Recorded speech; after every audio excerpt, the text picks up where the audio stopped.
program, we start in China, where Germany's Chancellor Friedrich Merz is on day 2 of his first official visit.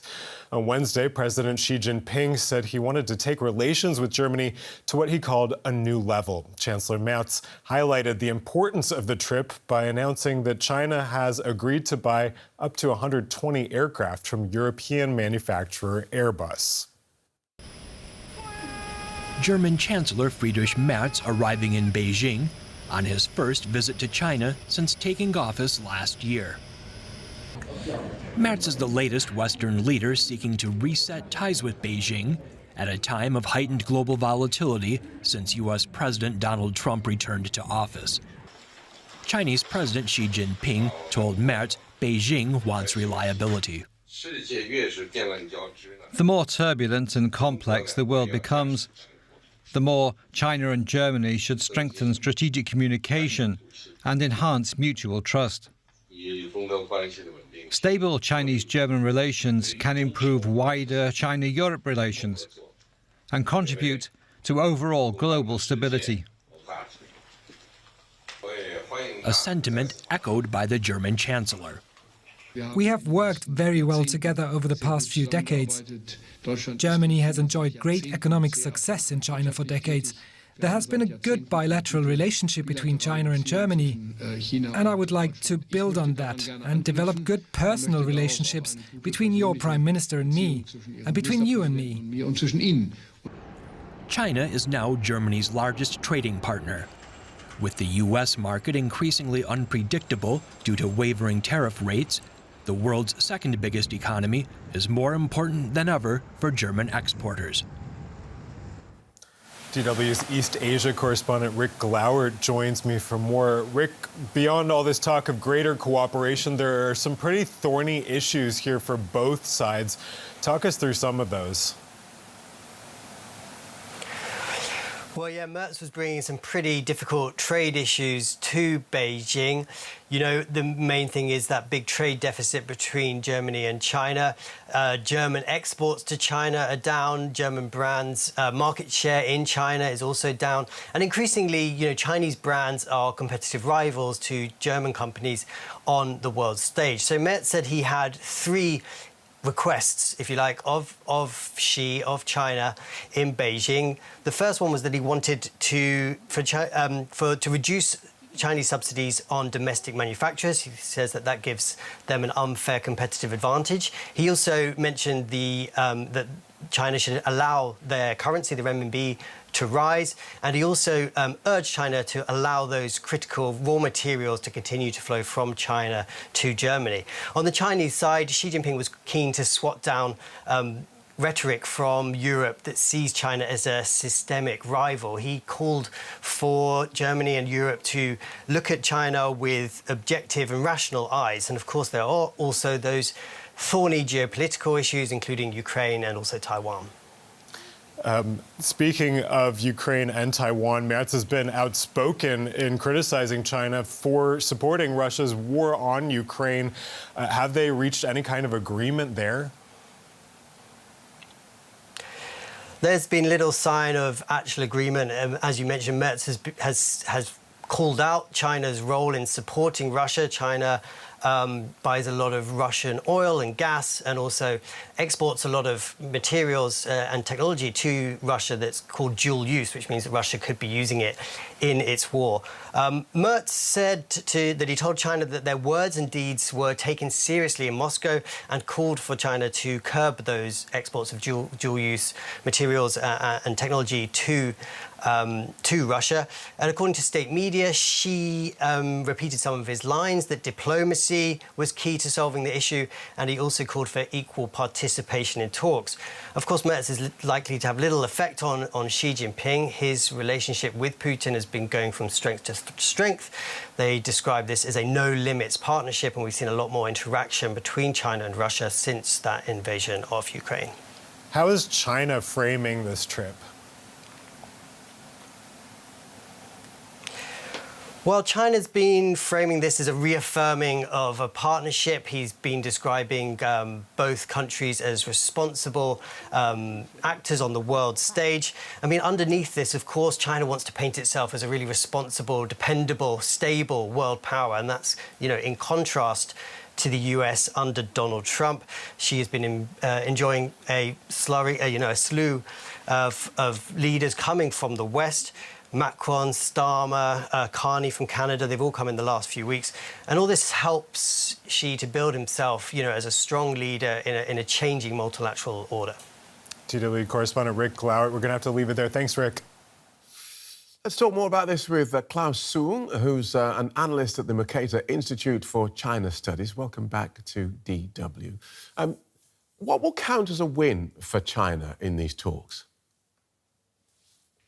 Thank you for having me. I think what counts for a win for China is that it become an option, an alternative option, especially under the turbulent Trump era for the Western leaders. So as long as the Western leader come to visit Beijing, have a visit in Beijing and talking about the narrative that China want to have, for example, stabilization or stability in the international order, the trade relation-wise, I think that is a win for China already. All right, so it doesn't even matter what gets signed, it doesn't matter what gets agreed. The visuals are enough. We are an alternative to the United States. I think that is a part of it, but if you look at the joint press release today, just released by both German and the Chinese side this afternoon, I think we see both sides have addressed the points they both want to put on. For example, the German Chinese side has noticed, right? The German side talking about all the concern on export control, trade balance, and so on, right? And I think that is something we've seen there. But to judge on China's whether it's a win or not, or to evaluate China's behavior, I think it's also very important to see what China do, right? I think deeds is more important than words. So of course, both sides can talk about, but we do see from the tone seems to be more positive, at least from what just released so far.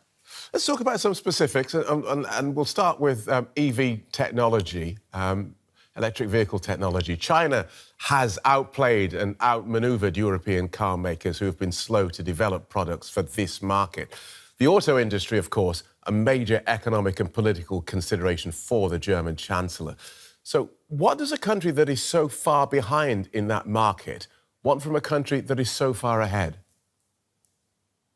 I think what we see from the Chinese side that they do want the European market, especially when the Chinese economy going down and is in a pressure point, right? So you see from Chinese EV with the overcapacity spreading around the world, that make a problem. So I do think that what China wants from Europe is that stable relation, especially a stable market they can have the Chinese EV go exported to, right? So the overcapacity is an issue domestically, having a problem for the Chinese economy, also spreading out for Germany, for example, right? We're seeing the job loss in manufacturing job loss, and these are a serious concern to impact the healthiness about the bilateral economic relation. So yeah, we're seeing that what China wants is the market continue, but politically, I think there's more to see here, is that Germany and China, at least the relation improve or be less icy somehow compared to in the past.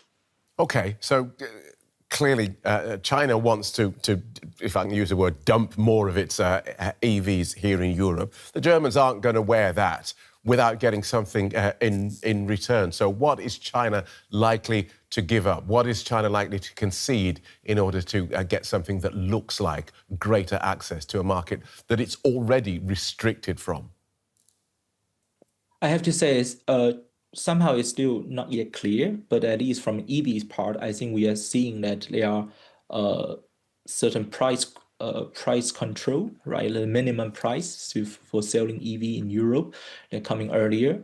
So this is a part we can see China also tackle the overcapacity somehow.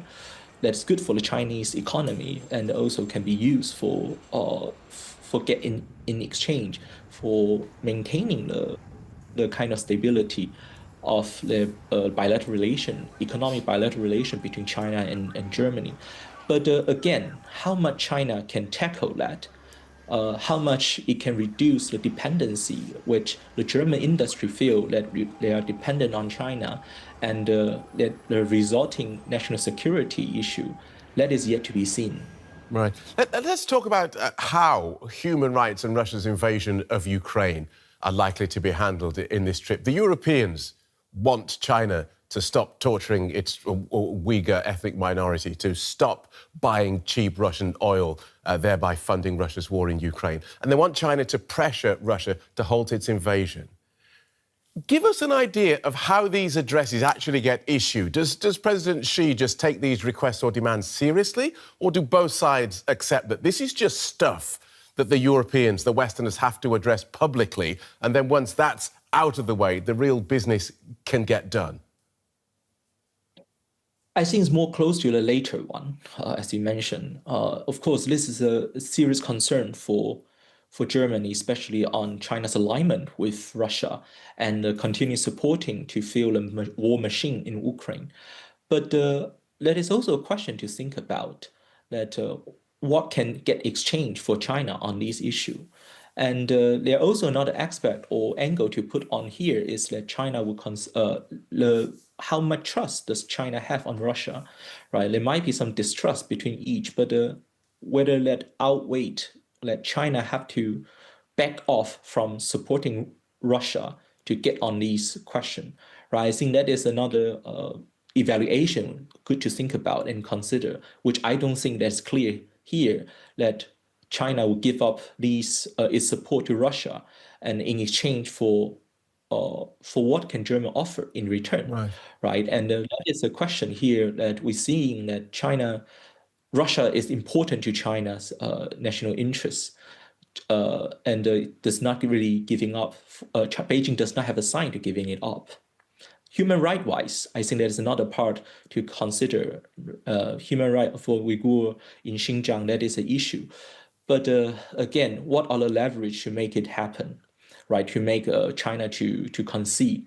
I also think there's not that much, but China is happy to talk about economy and these to kind of get these more hard politics issue being put away. So that's what I see here so far. OK, thanks for talking us through that, Klaus. Klaus Soong from the Mercator Institute for China Studies.